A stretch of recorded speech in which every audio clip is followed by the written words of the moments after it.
Hi, everyone. Welcome to another episode of No Filter Conversation Series, where we support Bharat WashEd, an initiative by SocioLadder, where we clean up over 10,000 schools across the country so children can get back to school, a safe and healthy environment after pandemic restrictions are lifted.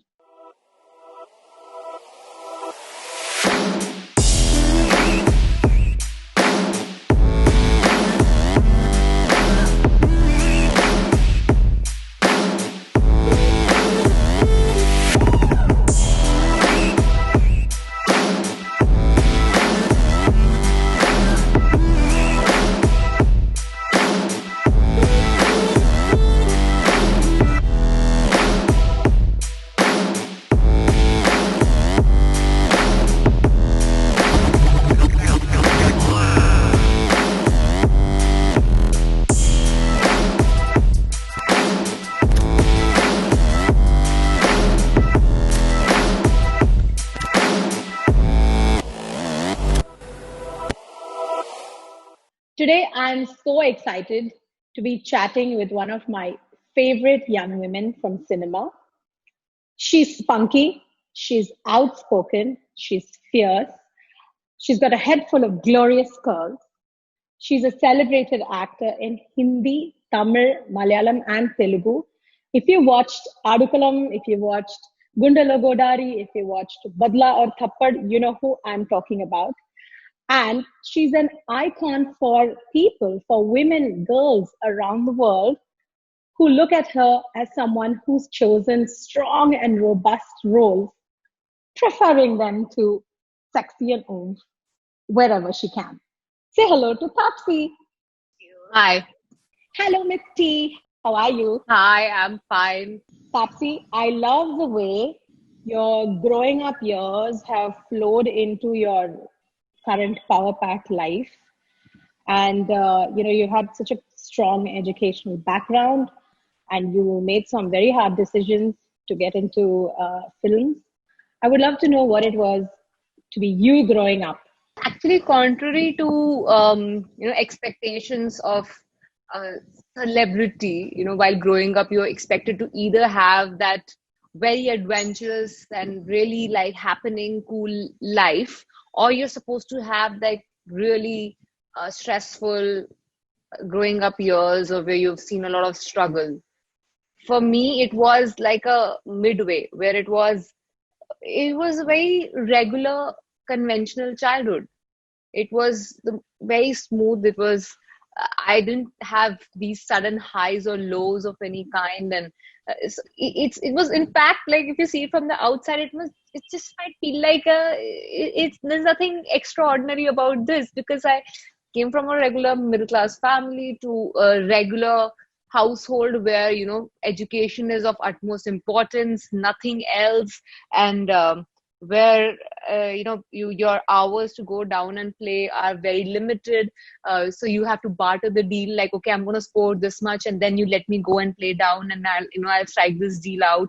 And that used to work. And then you have this whole struggle of science means the best thing forever, because then your scope of choosing things increases. So it's good to be good in science and maths. So I forced myself to like maths. Like I used to hate it till 8th standard. And I started studying it so much by 9th because I was told there's not going to be a way around in life without studying maths. So I ended up forcing myself to study maths so much that I ended up loving it slowly by the time I reached my 11th, 12th standard.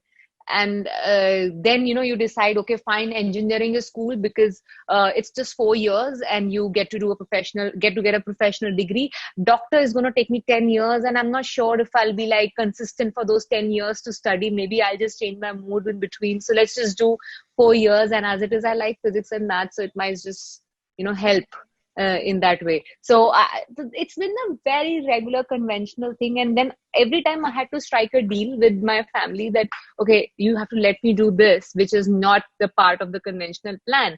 I had to give them what they liked, like be the degree or the number, grades, all these things. So I had to have these barter deals with them for everything. Even when I had to start acting, I had scored, I had gotten a distinction, like in my all my semesters, my aggregate was above 75.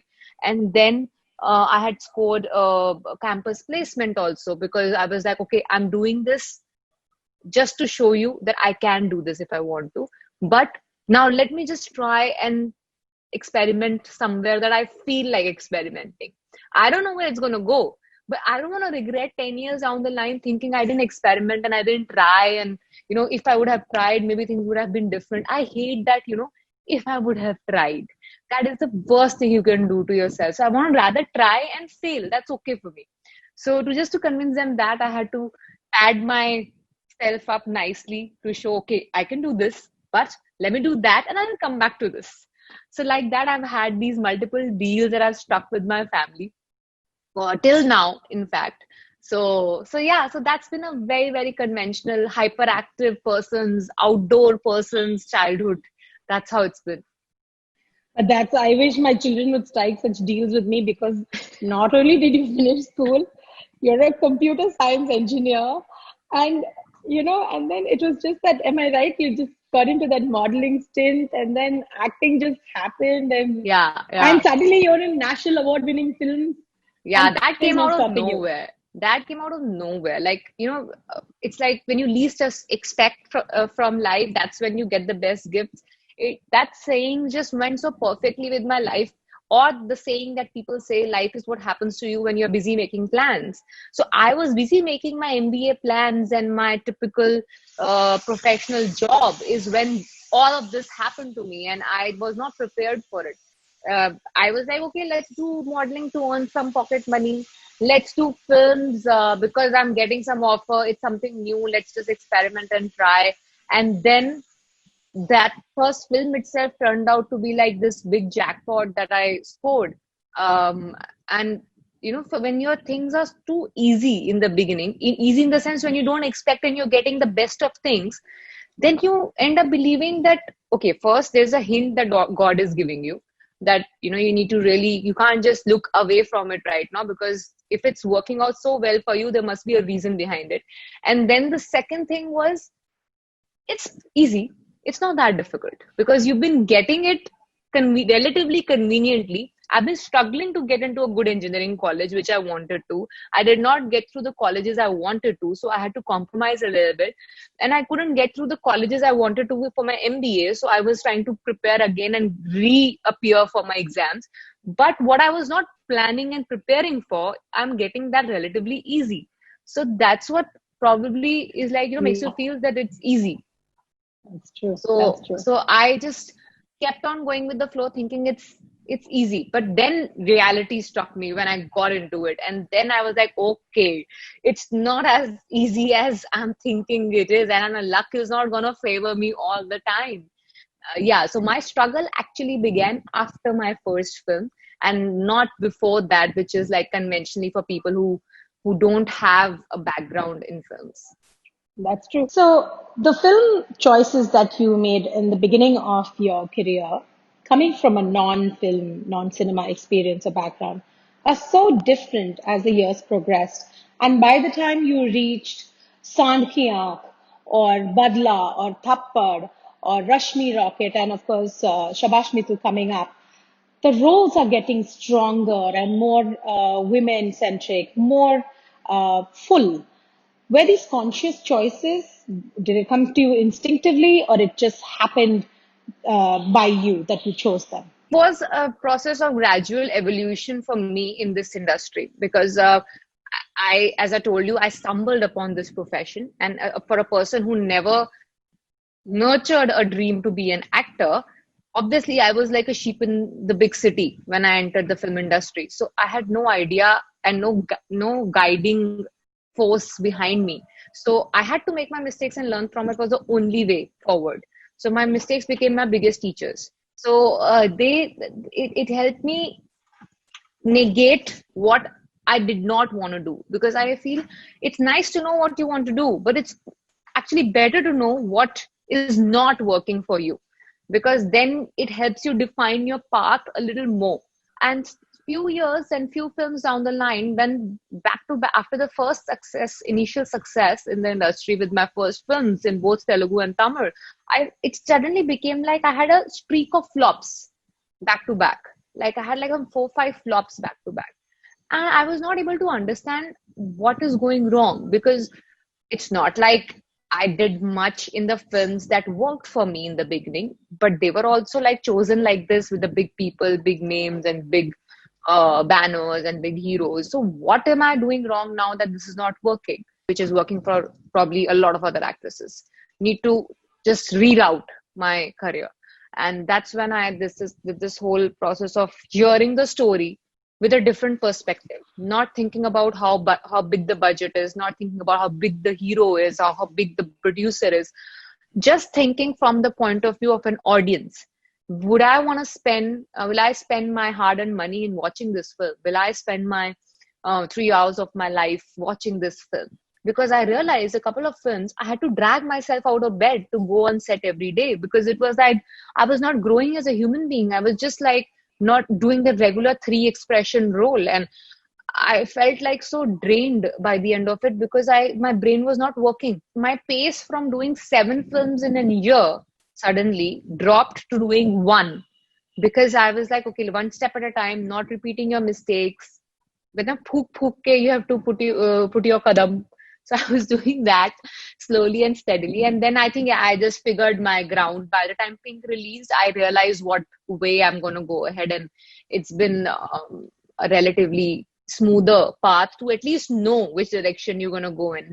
Um, with movies where you've played roles where you've thrown up social issues like the role of women in the house, domestic abuse, or how a girl is judged in the courtroom, or whether you're shown as an athlete, all of these roles have formed an iconic picture of you. And if you stand back and you see the impact you made on people, how does that make you feel? What do you think about all this? It was never planned, first of all. So it was not like I thought that I will go and pick up only these kind of roles with social messages or some social takeaways, or it just so happened that these stories were never told before. So when they came to me, I felt like this is new and interesting that I would want to watch, which I haven't seen before. So that excitement of doing something new and never done before was the one that drew me towards these stories. I firmly believe that your very strong educational background and your strong family support and the fact that you had to make it on your own with your own determination is a big part of where you are today. So if I said Taapsee, here's a bunch of new generation school kids, especially school kids from maybe less privileged backgrounds, what's the kind of words you would say to them about what they can become or how they can get to where they want to go? I actually firmly believe that you can reach wherever you would want to, because your brain is such a powerhouse. Everybody's. Some people end up exploring it, some people don't. And it's very subjective. So not because you're born in a certain strata of society, you should not even dream of reaching somewhere else. I think if you have the strength to dream, your brain will actually figure out a way to get there. Okay. So now, at Bharat WashEd, our big ideal is about transforming school infrastructure. All right. And we want to clean up schools. We want to encourage children to go back to school, especially girl children.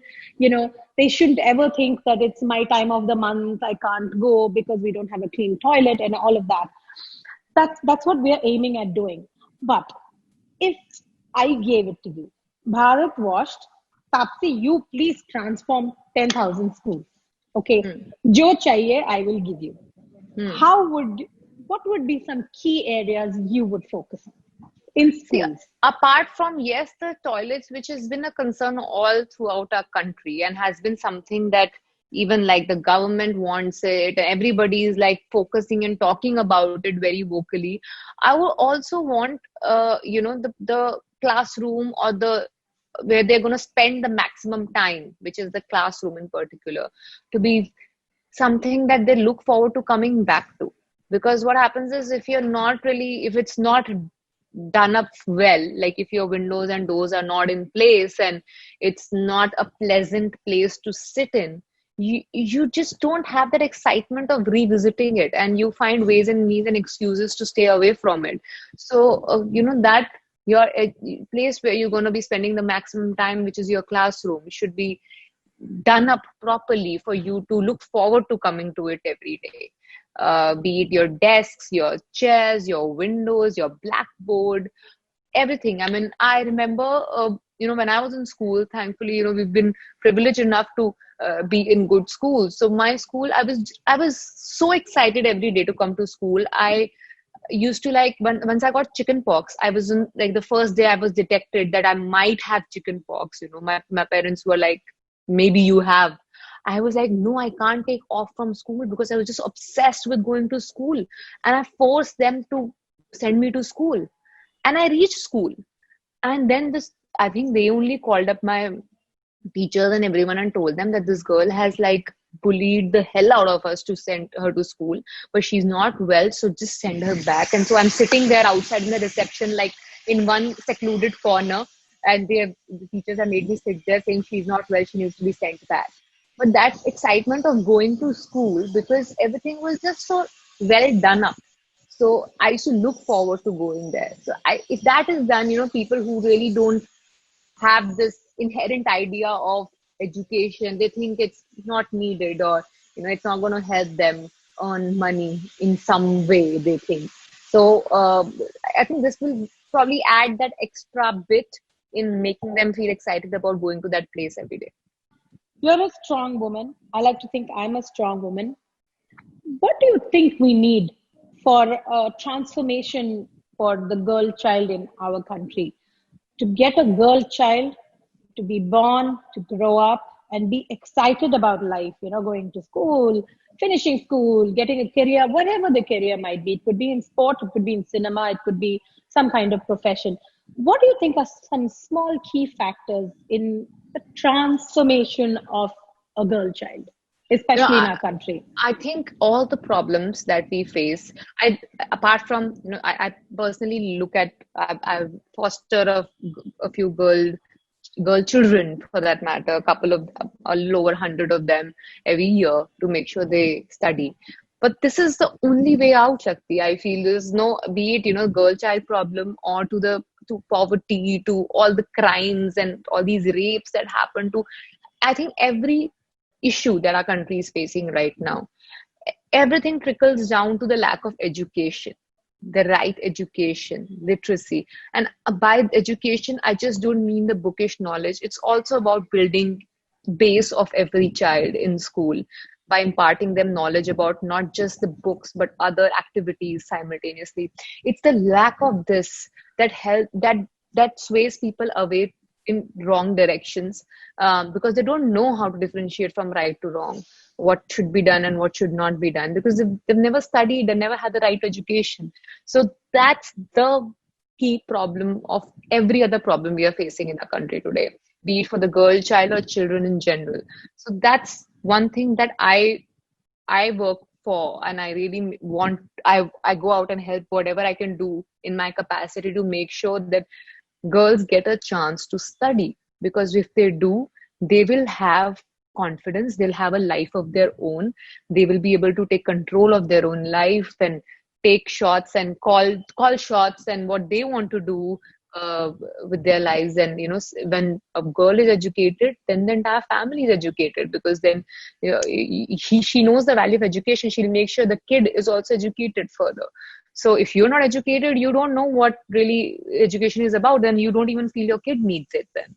So I guess that's the root cause of all problems, and that's the only way we can solve issues of our country.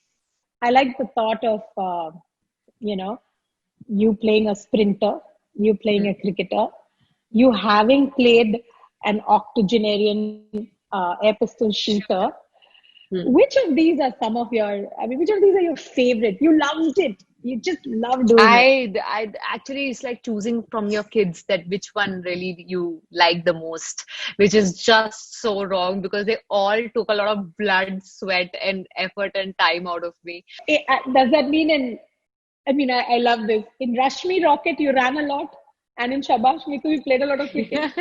I'm preparing. I mean, I was preparing for Rashmi Rocket when the pandemic happened. We were just like a couple of weeks away from the shooting. I had to go through 3 months of rigorous training to build a certain body because, a sprinter, your body is going to be very visible because you'll be out there with the kind of clothes you're going to wear on the track. Your body is going to be visible, and I don't want to trick my audience, and we don't have budgets to do VFX on me because a female centric film doesn't have that much of budget. So I have to work on my own body to make sure I look like a sprinter. And once that is out of the way, I'll start training for Shabash Mittu to play cricket because body will be taken care of by that time, and then I can get into learning cricket.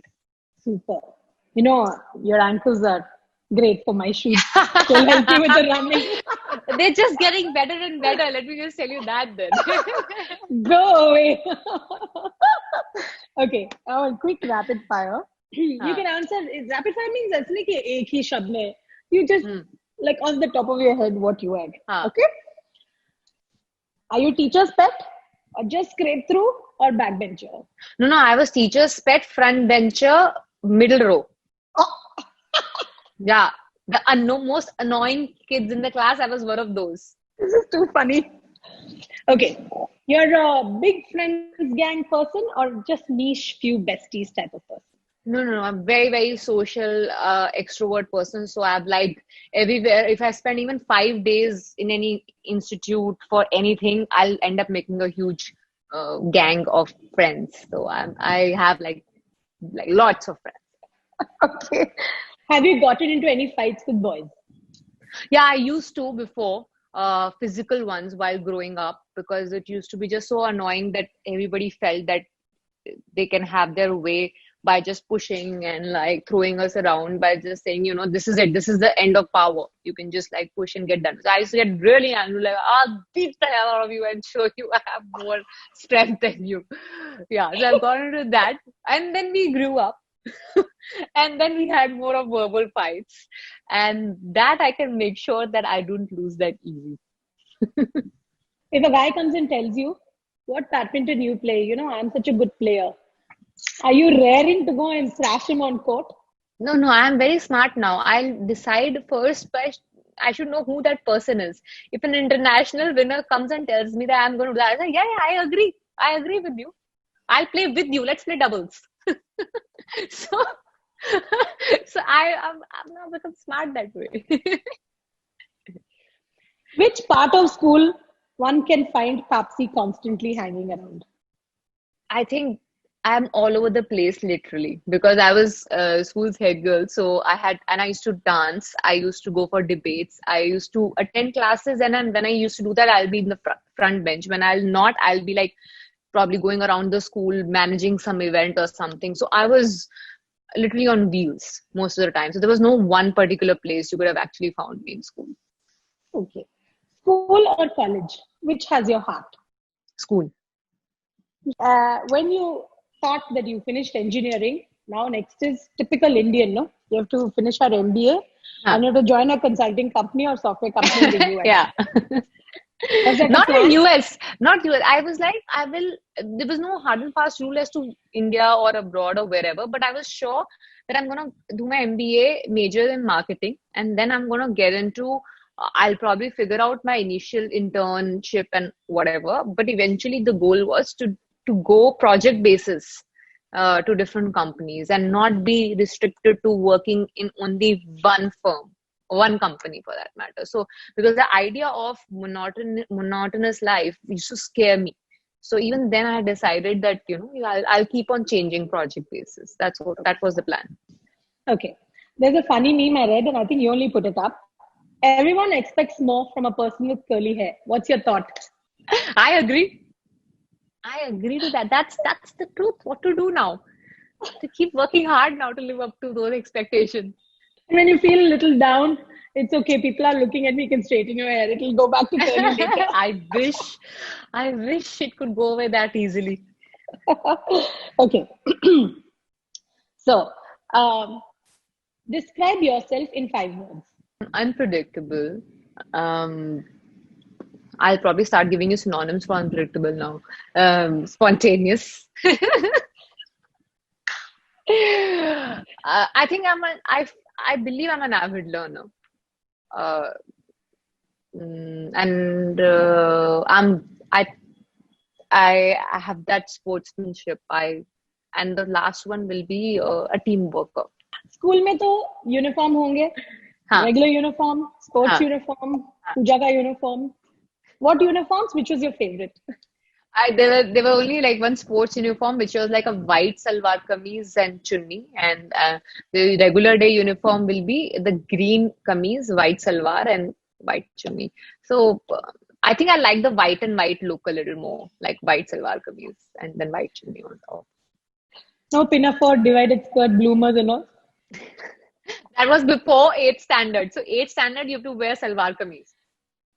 So before that, like those were like really long back memories. I don't even remember those days anymore. Have you ever gone back to school or college? And what was your first thought when you entered? I've gone back to school and it's very nostalgic. Every time I go there, because the building hasn't changed much, only like 10% of it has been reconstructed or new things have come up, but most of it is the same. So it's very nostalgic. And I'm still in touch with I was recently the chief guest for the Independence Day celebrations of my school, and which was very, very nostalgic to see that. And I made sure I don't bore the kids with stupid speeches that I used to hear when I was a kid. So, so I made sure I made it interesting for them. So yeah, so that I am in touch with my school a lot, like very regular. Super. That's it. I want you to please say something nice. I leave it to your comfort level. Something nice about what we're doing. SocioLadder is doing something which is a part of what I've always propagated as one of the most important things to happen, that need to happen in our country, which is a solution for everything, is basically to get people to come to school and study, to get kids to come and study, to get them educated. And this thing of Bharat WashEd, this campaign that they've started, it's such an important part of it, because that becomes a reason for them to come to school, or to not to come to school if they don't really find it good enough to go for regularly. So that can really make a lot of difference in the future of our country, because I feel education is the only thing that can change our country for good, and this can really help add to that good, this particular campaign. So congratulations to them for doing that. And that was one of the reasons why I wanted to be a part of it, because when it gets to educating kids, it's something that I would always be available for, whatever I can do to make that difference. So kids, yet you really need to get back to school, because if you want to achieve anything in life, this is the basic, because this will help you build your base. After this, whatever career you choose, even if you fail, this will help you stand back again. If you don't go through this process of going to school, you will never be able to have a strong, long-lasting career. There are only very few exceptions who end up making it, and there are millions who end up losing the precious time of their life because they didn't have proper education while growing up. So make sure you have your base sorted, and then you can do whatever you want after that. Taapsee, thank you so much. This is my formal thank you to you. Informal to मैं बाद में करूँगी. Thank you so much for being a part of this No Filter conversation series. For me personally, you're a friend first. कि आप wedding planning company शुरू करो या badminton team own करो, तो हम तो आपके लिए cheer ही करेंगे. And I'm so glad that you're here. Everything you've done in life is really an inspiration to children and to world children. Whoever feel कि जिंदगी में what can I do? They can do anything they want. You stand for that. Thank you. I am glad I could do something for this. And that was a wrap for our conversation with Taapsee, part of our No Filter conversation series by SocioLadder. Here we are trying to get different opinions from your favorite personalities on what impacts social change and what impacts them and their lives and so on. I found it great to talk to her about all the options that a girl child has. Just let her go to school and see the dreams that she can achieve. Stay tuned for episodes like this and more.